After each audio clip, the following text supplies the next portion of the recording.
কখনো ছেলে মেয়েদেরকে কি দেয়া যাবে না? যত দুষ্ট হোক, যত বদের হাড্ডি হোক, বদদোয়া দেওয়া যাবে। ওই সময় দোয়া করে ফেলবেন। বেশি রাগ আসলে কি করবেন? একটা দোয়া আপনি সেট করে নেবেন যে বেশি রাগ চলে আসলে আমি এই দোয়াটা করে দিব। ভালো দোয়া পারা যাবে? কারণ বাবা মা রাগের মাথায় যেটা বলে এটা কবুল করে নেয় কে? কাবা ঘরের একজন কালো ইমাম আছে, নাম ইমাম আল কালবানি। দেখছেন এই ইমামরে আপনারা? উনি লন্ডনে একটা ইন্টারভিউতে বলেছেন, আমার মায়ের বদদোয়া আমাকে কাবা ঘরের ইমাম বানিয়েছে। লন্ডনে একটা কনফারেন্সে উনি ইন্টারভিউ দিচ্ছিলেন। তো ওনাকে বলা হলো, কাবার সব ইমাম সাদা ইমাম, আপনি কালো মানুষ, কেমনি ইমাম হইলেন? উনি বললেন, আমার মায়ের বদদোয়া আজকে আমাকে কাবা ঘরের ইমাম বানিয়েছে।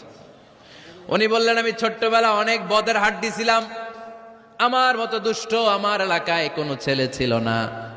মানুষের গালাগালি, মারামারি, দুষ্টামি, ভাঙচুর, চেঁচামেচি, চিৎকার, বিশৃঙ্খলা আমার মতো কেউ